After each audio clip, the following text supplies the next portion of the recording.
1월 24일 새벽 예배 다 함께 사도신경 하심으로 하나님께 올려드리겠습니다. 전능하사 천지를 만드신 하나님 아버지를 내가 믿사오며 그 외아들 우리 주 예수 그리스도를 믿사오니 이는 성령으로 잉태하사 동정녀 마리아에게 나시고 본디오 빌라도에게 고난을 받으사 십자가에 못 박혀 죽으시고 장사한 지 사흘 만에 죽은 자 가운데서 다시 살아나시며 하늘에 오르사 전능하신 하나님 우편에 앉아 계시다가 저리로서 산자와 죽은 자를 심판하러 오시리라. 성령을 믿사오며 거룩한 공회와 성도가 서로 교통하는 것과 죄를 사하여 주시는 것과 몸이 다시 사는 것과 영원히 사는 것을 믿사옵나이다. 아멘. 찬송가 400장 하나님께 찬양 드리겠습니다. 찬송가 400장 하나님께 찬양 드립니다. 험한 시험물 속에서 나를 건져주시고 노한 풍랑 지나도록 나를 숨겨주소서. 주여 나를 돌보시사 고이 품어주시고 험한 풍파 지나도록 나를 숨겨주소서. 권세 능력 무한하사 모든 시험 이기고 풍랑까지 다스리는 주님 앞에 비오니 주여 나를 돌보시사 고이 품어주시고 험한 풍파 지나도록 나를 숨겨주소서.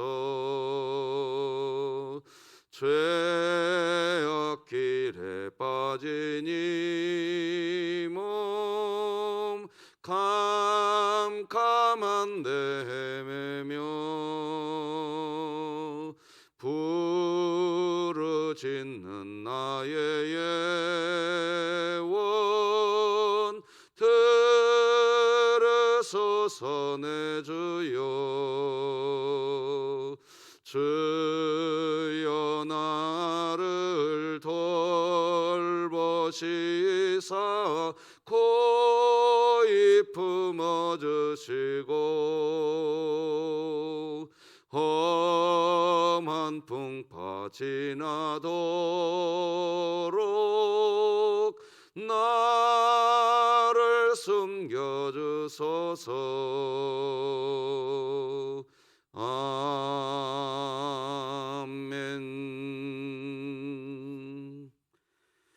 우리 진흥교회 주간 기도표 1월 24일 월요일 기도 제목 함께 기도하시겠습니다. 교회를 위해 기도드립니다. 하나님, 제가 예배자입니다. 공동체여 다시 일어나라를 선포하며 우리가 교회인 것을 증명하는 참 그리스도인의 삶을 살게 하시고 2022년 복음을 전수하는 가정을 세우는 교회가 되게 하소서. 이웃을 위해 기도드립니다. 진흥교회가 순수한 복음으로 무장되어 하나님의 사랑이 흘러 넘치게 하시고 지역사회에 그 사랑을 전하는 것이 삶의 일부분이 되게 하소서. 북한을 위해 기도드립니다. 북한 지하교회 성도들이 예수님의 십자가 사랑을 생각하며 어떤 고난 속에서도 소망을 잃지 않게 하시고 진흥교회가 입양하여 섬기기 원하는 평안남도 강동군에 속히 하나님의 은혜가 임하게 하소서. 자녀를 위해 기도드립니다. 진흥교회 자녀들이 하나님과의 깊은 관계 속에서 하나님이 주신 사랑과 섬김의 삶을 이웃들에게 실천하며 사는 자녀들이 되게 하시고 각자의 삶 속에서 하나님 나라를 누리며 살게 하소서. 국가와 열방을 위해 기도드립니다. 전쟁과 기근뿐만 아니라 의료진 부족으로 단순한 질병조차 적절히 치료하지 못해 어려움을 겪고 있는 빈민 국가들을 불쌍히 여겨주시고 영원한 생명 되시는 하나님을 만나게 하소서. 선교와 전도를 위해 기도드립니다. CTS와 기독신문의 지경을 넓혀주셔서 기독교 언론으로서의 의무를 다하게 하시고 한국교회의 소통의 통로가 되게 하소서. 이 모든 것 주 예수 그리스도의 이름으로 기도드립니다. 아멘. 오늘 함께 나눌 하나님의 말씀은 신약성경 요한복음 7장 14절에서 24절까지 말씀 되겠습니다.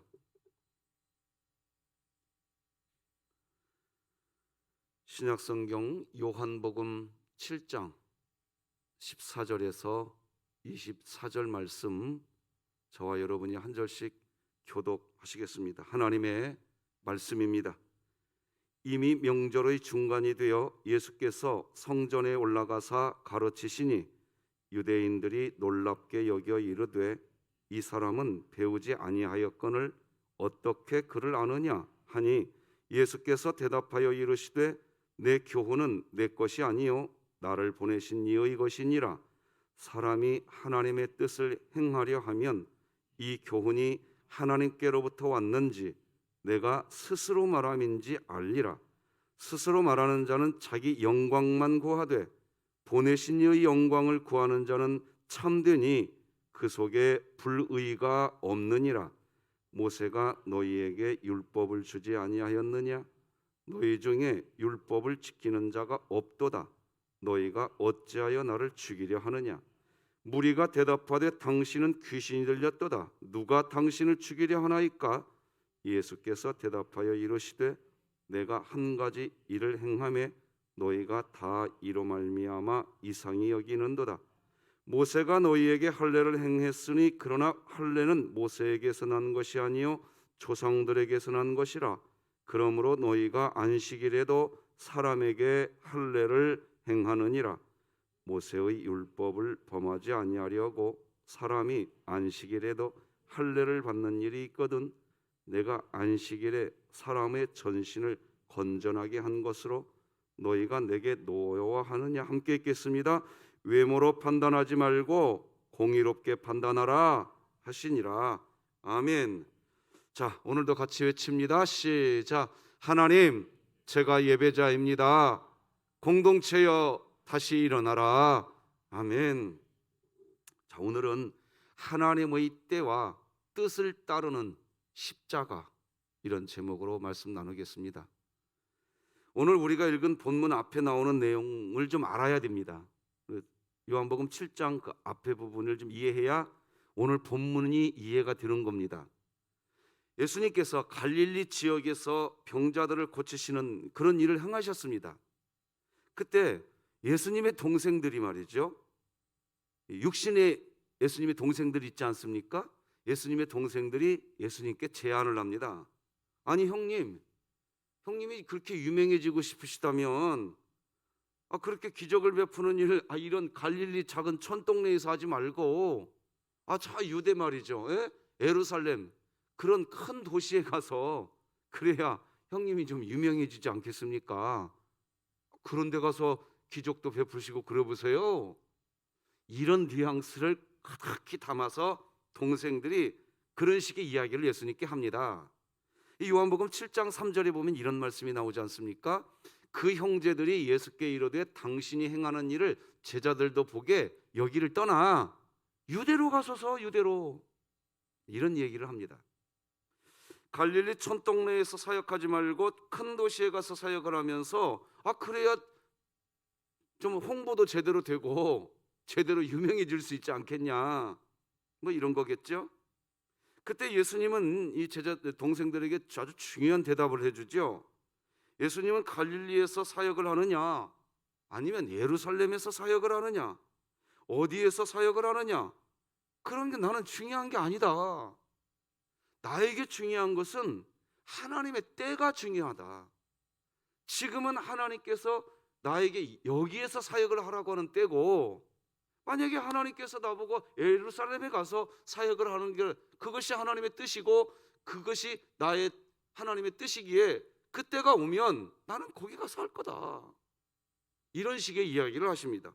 7장 6절이 이렇게 기록하죠. 예수께서 이르시되 내 때는 아직 이르지 아니하였거니와 너희 때는 늘 준비되어 있느니라. 너희 때는 준비되어 있다는 얘기는 뭡니까? 너희들은 늘 니들이 하고 싶은 대로 한다는 얘기입니다. 뭐 그런 얘기까지는 아니겠죠. 많은 그런 뉘앙스가 있는 겁니다. 지금 예수님께 중요한 것은 어디로 올라가느냐, 어디로 올라가지 않느냐, 그런 게 중요한 게 아니라 예수님께 중요한 것은 때에 관한 것이었습니다. 하나님의 뜻이지요. 때는 예수님의 때가 아니겠죠. 하나님의 때이겠죠. 하나님의 뜻이 이루어지는 때입니다. 하나님께서 가라고 하시는 때인가, 하나님께서 움직이라고 말씀하시는 때인가, 아니면 멈추라고 하시는 때인가, 하나님과 함께하는 것이 중요했던 겁니다. 이것이 중요하겠죠. 물론 후에 예수님이 유대 예루살렘으로 올라가시지요. 동생들이 말한 것처럼 예수님께서 예루살렘으로 가시긴 하는데, 그것은 동생들이 말한 것처럼 예수님이 유명해지려고 그것을 목적으로 두고 예루살렘으로 간 것이 아닙니다. 그런 의미로 가시지 않으셨습니다. 동생들이 요구하는 면에서는 예루살렘으로 가지 않으셨습니다. 그러나 하나님과의 관계적인 면에서는 예루살렘으로 올라가십니다. 바로 이런 모습이 우리 그리스도인들의 삶에 매우 중요합니다. 그래서 어떤 일을 해도 안 한 것일 수 있습니다. 무슨 말인가 하니까, 즉 우리가 예배를 100번을 드렸다고 하십시다. 예배를 하나님께 100번을 드려도 한 번 더 드린 것이 아닐 수 있습니다. 즉 100번의 예배를 참석했지만 하나님의 때에 하나님의 뜻에 맞는 예배를 드린 게 아니라 내 때에 내 뜻에 맞는 예배를 드린다면 100번을 예배 드려도 그건 하나님께 드리는 예배가 아닙니다. 하나님 뜻에 맞추는 거죠. 우리 진흥교회는 이것을 분명히 하십시다. 분명히 하셔야 돼요. 우리는 하나님의 때에 움직여야 되는 겁니다. 그러니까 예수님은 하나님의 때에 움직이신 것이고 하나님의 방식으로 삶을 사신 겁니다. 제자들의 시선이나 동생들의 요구, 사람들의 어떤 조건, 환경, 그것으로 움직이신 게 아니십니다. 그런 의도로 예수님이 예루살렘으로 가셨다면 그것은 예수님이 예루살렘으로 가지 않으신 것과 똑같은 겁니다. 사람들이 하라고 해서 막 선동해서 유명해지라고 해서 그래? 내가 거리 가면 유명해질까? 그래서 예루살렘으로 가셨다면 그건 안 간 거와 똑같은 거고 오히려 더 악한 일만 벌어지는 겁니다. 예수님은 오직 하나님께만 매여서 움직이신 것입니다. 동생들의 어떤 계산적인 충고, 사람들의 시선에 움직이지 않으셨습니다. 그런데 바로 이 부분에서 우리들을 점검해야 됩니다. 우리들은 자꾸 어떤 사람들의 계산적인 충고가 우리들에게 들어옵니다. 사람들의 시선이 우리들에게 들어와요. 그래서 어떤 사람들이 계산을 하고 그렇게 하면 더 유명해지지 않겠습니까? 이런 식의 조건과 환경이 우리에게 온단 말입니다. 그리고 또 그런 조건 때문에 움직이는 경우가 우리에게 없으면 좋은데 있습니다, 사실. 이렇게 하면 사람들이 나를 좋게 더 보겠지? 이렇게 하면 사람들이 나를 더 주목하겠지? 그럴 거야. 그것이 원인이 되어서 움직이는 일들이 있더라는 겁니다. 사람들이 나를 뭐라고 판단할까? 그것이 원인이 되어서 움직일 때가 있더라는 겁니다. 다 내 만족입니다. 내 자신이 흡족해야 된다는 거예요, 결국은. 하나님을 믿는다고 하지만 자기 우상 숭배하고 있는 겁니다. 계속해서 내 자신일 뿐이고, 내 환경일 뿐이고, 내 조건일 뿐이고. 그런데 예수님은 그러지 않으셨습니다. 오직 하나님의 때, 하나님의 이끄심에만 초점을 맞추고 계셨습니다. 그 결과 예수님은 처음에 동생들의 요구, 유대로 가소서 할 때 예수님이 가셨어요, 안 가셨어요? 안 가셨어요. 그랬다가 나중에는 예수님이 하나님의 때가 되었을 때에는 예루살렘으로 가신다, 안 가신다? 가신단 말이에요. 자, 이제 이것이 문제입니다. 이제 이 부분이 문제예요. 왜 이 부분이 문제냐? 참 변덕스러운 분이네. 앞하고 뒤가 완전히 다른 사람이야, 저 사람. 속마음을, 저 사람 속마음 숨기고 사는 사람이구만. 대반에 이렇게 판단해 버립니다. 이런 일들이 발생합니다. 제가 목회하면서요, 이런 거 많이 겪습니다. 목사님, 여러분들도 그러실 겁니다. 우리가 이 세상 살다 보면요, 이런 일들이 우리에게 안 와야 되는데 와요. 우리가 하나님의 때에 맞춰서 삶을 살아가다 보면 사람들이 요구한 것과 엇박자가 나는 것처럼 보이거든요. 그런 일들이 발생합니다. 자, 그런데 기억하셔야 됩니다. 사람들이 그때 저 사람 변덕쟁이야, 속마음 숨기는 사람이야, 앞뒤가 다른 사람이야, 이런 판단을 받게 될 때, 그때 기억하셔야 됩니다. 그건 바로 뭐냐? 그래, 내가 하나님의 때에 내 시선을 고정하고 살고 있구나. 내 자신을 거기에서 찾으셔야 됩니다. 그것이 찾아지지 않으면 하나님은 오간데 없어져 버립니다. 오간데 없어져 버리고 내 마음에서 없어져 버리고, 다른 사람들에 의해서 비판받고 싶지 않고, 변덕쟁이라는 소리 듣고 싶지 않고, 앞과 뒤가 다르다는 그런 소리 듣고 싶지 않고, 그래서 하나님의 때에 맞춰서 하려고 하는 것을 멈춰버리게 됩니다. 하기 싫어져 버립니다. 그리고 사람들에게 맞게, 입맛에 맞게 일을 하게 돼 버립니다. 여러분, 이 싸움 하셔야 됩니다. 이 싸움은.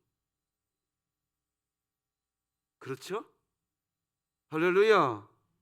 여기에서 패배하면요, 패배하는 겁니다. 그래서 우리가 하나님의 때에 맞춰서 갈 때 누군가가 저 사람 속마음이 시커먼 사람이야, 그런 소리 들릴 때 이렇게 생각하셔야 돼요. 내가 하나님의 때에 맞추고 살고 있구나. 그리고 그것으로 만족하셔야 돼요. 그런 의미로 저는 우리 교회에 선포하게 합니다. 하나님으로 충분해져라. 네? 여러분 믿으며 그렇게 안 되면 그때 세상과 그냥 타협합니다. 지금 드리는 메시지 가슴에 우리가 새겨야 됩니다. 저도 새겨야 되고요, 여러분들도 새기셔야 됩니다. 지금 오늘 본문이 그런 배경을 가고 있는 거예요. 지금 사람들 중에서 어떤 사람은 예수님을 참 좋으신 분이라고 여기는 그런 사람이 있는가 하면, 어떤 사람은 예수님이 사람을 미혹하는 사람이고 사람들을 미혹해서 대중들의 지지를 얻어내려고 하는 분이라고. 아니, 예수님 친동생들까지 그렇게 여겼다니까요. 그러니 말 다 했죠 뭐. 완전히 예수님은 한 분인데 완전히 다른 해석을 해버립니다.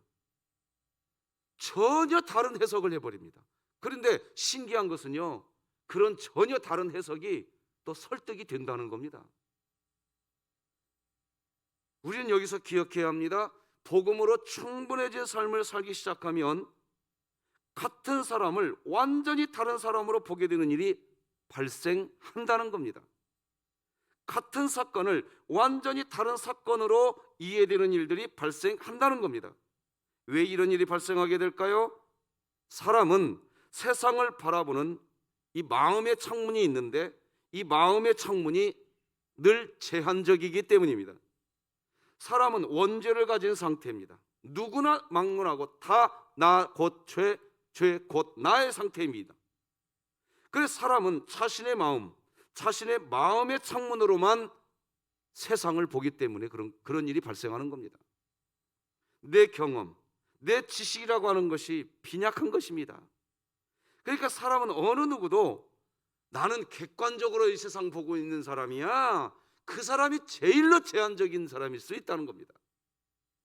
그 사람의 마음이 제일로 좁은 마음의 창문을 가지고 있는 사람일 수 있다는 겁니다. 그래서 이걸 알아야 됩니다. 사람은 결국 자기 자신이 가진 마음의 창문으로 세상을 바라보기 때문에 자기 주관적으로 제한적으로 세상을 보게 됩니다. 그렇기에 믿음을 가지셔야 됩니다. 그래서 믿음을 가지셔야 돼요. 왜? 믿음을 가지면요, 내가 내 눈으로 본 것만 말하지 않습니다. 믿음이 있는 사람은 내 눈으로 보지 않았어도 믿음은 보지 않은 것의 또 다른 증거를 마음의 창문으로 가지게 됩니다. 다 같이 히브리서 11장 1절 같이 읽겠습니다. 시작. 믿음은 바라는 것들의 실상이요 보지 않는 것들의 증거가 되는 거예요. 결국 믿음의 문제인 겁니다. 하나님을 믿느냐 나를 믿느냐 이겁니다. 믿음은 보이지 않는 것도 보게 되는 마음의 창문인 것입니다. 그렇게 우리 자신의 마음의 창문을 믿음의 창문으로 매일매일 갈아 끼워야 합니다. 바꿔야 합니다. 바로 이것을 사도 바울은 나는 매일 죽노라 라고 고백한 것이고, 예수님은 우리 자아를 내려놓아야 한다, 자신을 부인해야 한다 라고 설명을 해주신 것입니다. 믿으시기 바랍니다. 우리가 매일같이 왜 새벽 예배 드리나요? 매일같이 우리 마음의 창문을 믿음의 창문으로 갈아 끼우려고 그러는 겁니다. 매 순간 하나님과 긴밀한 대화, 하나님과의 사귐이 있어야 되는 겁니다. 그게 매일매일 우리의 삶이 되어야 됩니다. 오늘 본문은 그런 배경에서 이해되어야 될 말씀인 겁니다. 자, 14절 다 같이 한번 읽어볼까요? 오늘 본문 14절 시작. 이미 명절의 중간이 되어 예수께서 성전에 올라가사 가르치시니. 자, 지금 이 상황은 뭐냐? 예수님이 예루살렘으로 이미 가셨고, 그것도 예루살렘 성전에서 뭐 하고 계십니까? 가르치시고 계십니다.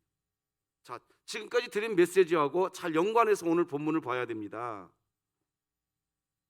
지금 예수님은 예루살렘 성전에 올라가셔서 그것도 공개적으로 사람들 앞에 서셔서 가르치기까지 하고 계십니다.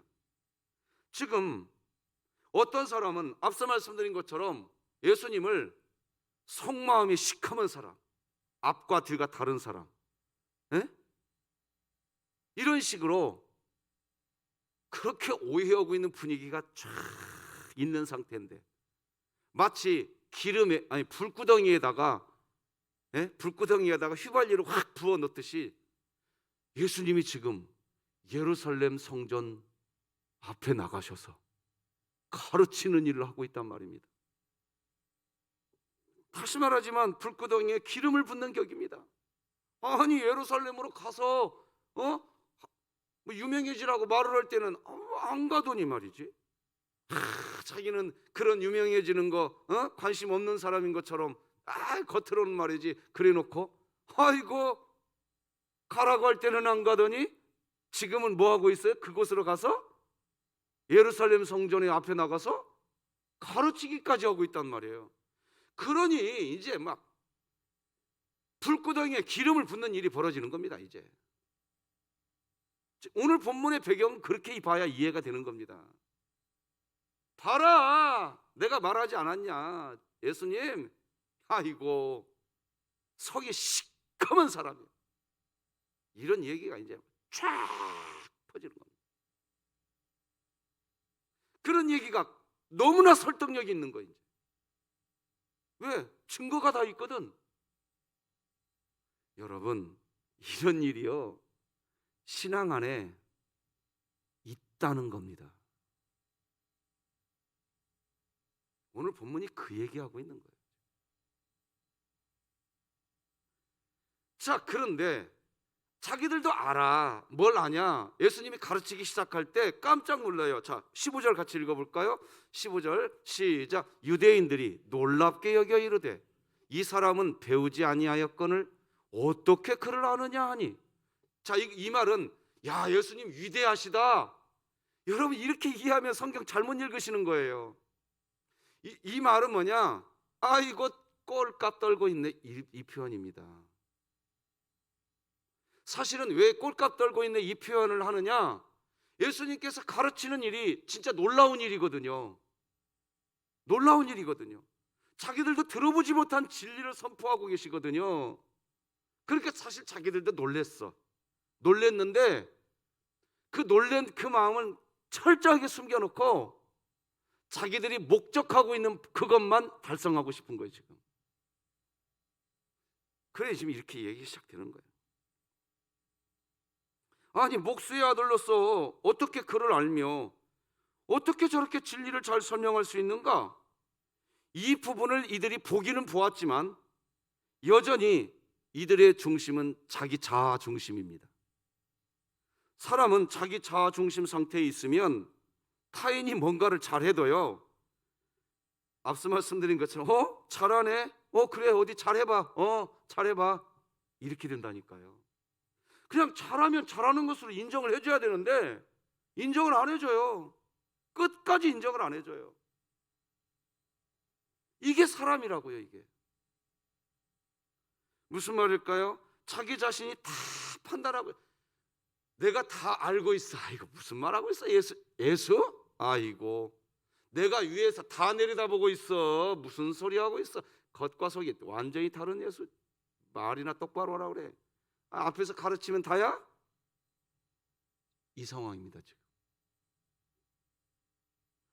지금 분명히 예수님이 진리를 선포하자 자신들도 놀랄 정도의 상황이 되었다니까요. 그런데 이들이 결국 예수님을 뭐라고 판단하나요? 귀신에 들려서 저렇게 설명하는 것이지 별거 없어, 무슨 소리 하고 있어. 20절 화면 보고 같이 읽어봅시다. 시작. 무리가 대답하되 당신은 귀신이 들렸도다.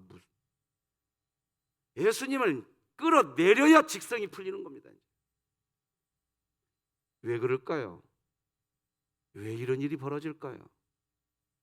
정말 가슴 아픈 일입니다.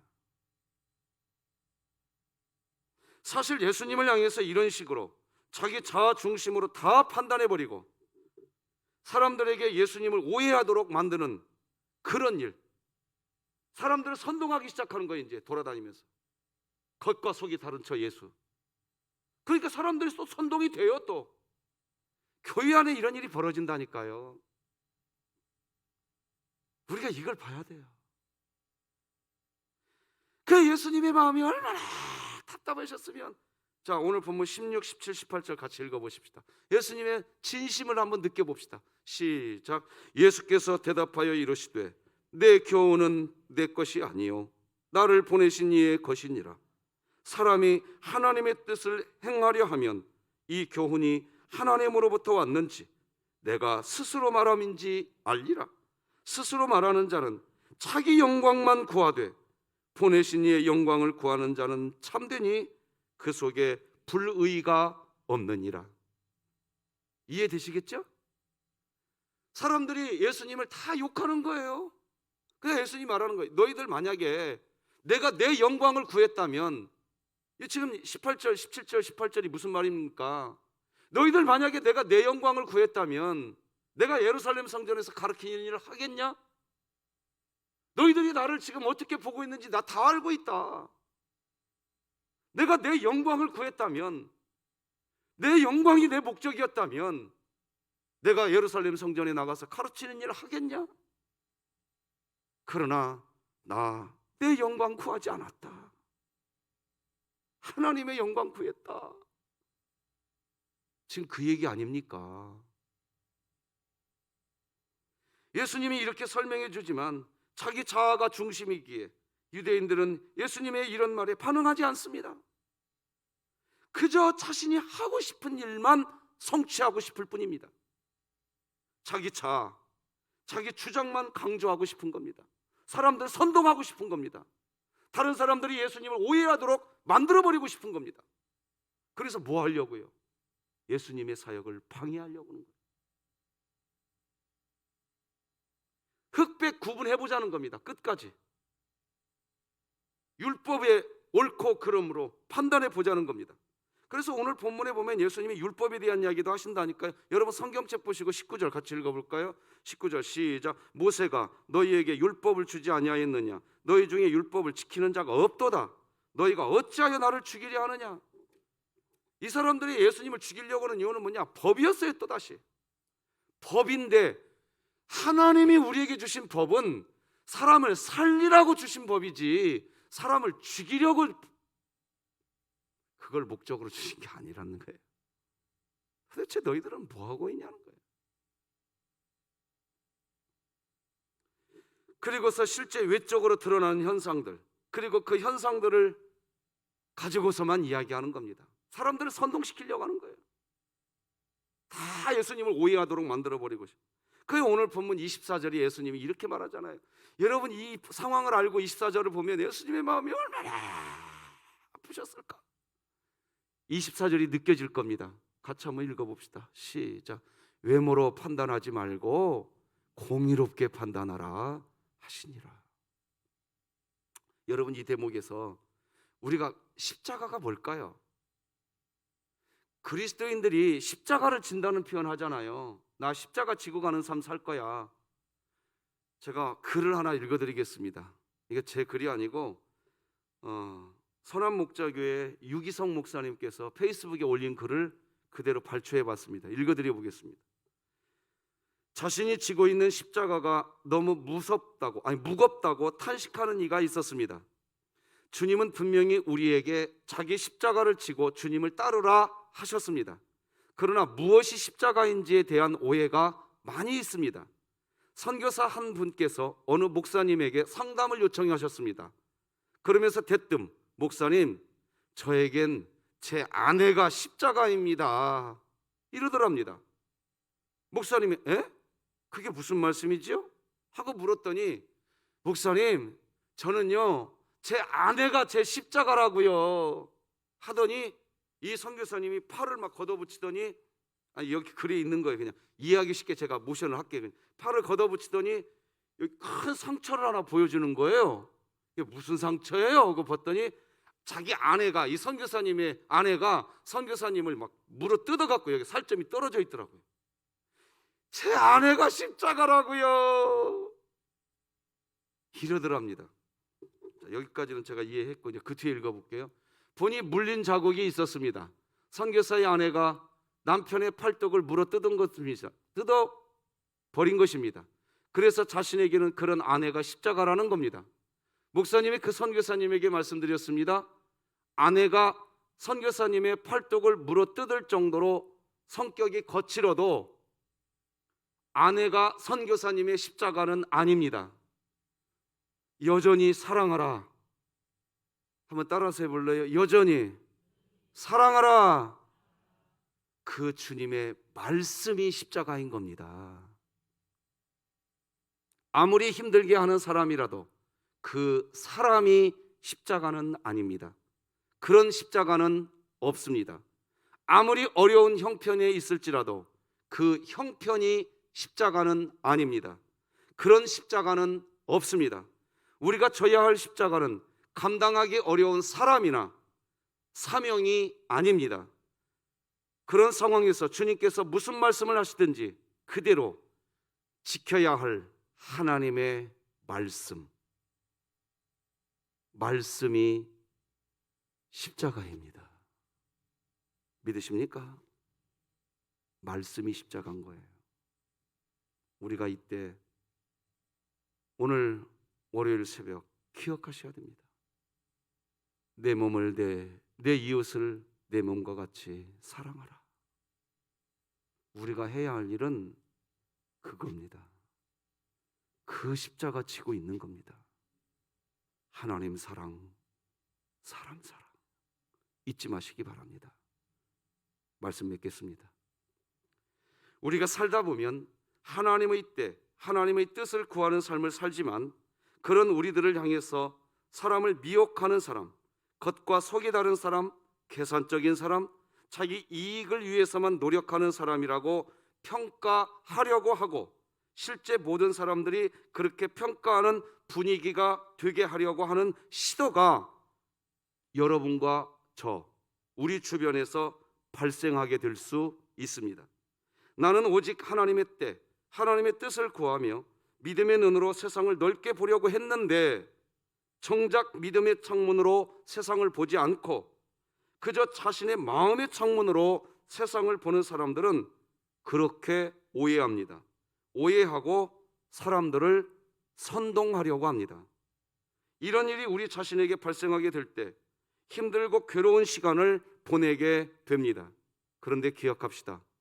그것이 십자가를 지는 일입니다. 그것이 오늘 본문에 등장한 예수님의 모습입니다. 그 사람들을 위해서 예수님은 십자가를 지십니다. 기도하십시다. 하나님 아버지, 감사합니다. 새로운 날을 우리에게 허락하여 주시고 하나님의 때에 맞춰서 사셨던 예수님을 묵상하게 하시니 감사합니다. 사람들의 평가, 사람들의 어떤 판단, 이것이 우리 삶의 중심이 아니라 하나님의 뜻이 우리 삶의 중심이 되게 하여 주시옵소서. 우리 김일남 성도님, 하나님 어루만져 주시옵소서. 하나님 만져주셔야 됩니다. 너무나 힘든 상황에 있습니다. 연약한 우리 지체들 많이 계십니다. 우리 이상숙 권사님 오늘 아버지 하나님 어깨 수술, 오늘 수술대 위에 올라갑니다. 하나님 어루만져 주시옵소서. 어루만져 주시옵소서. 우리 사랑하는 진흥의 모든 가족들, 오늘 하루의 삶을 살아가면서 예수 십자가 그 길 걸어갈 때 힘들고 어려운 일 찾아온다 할지라도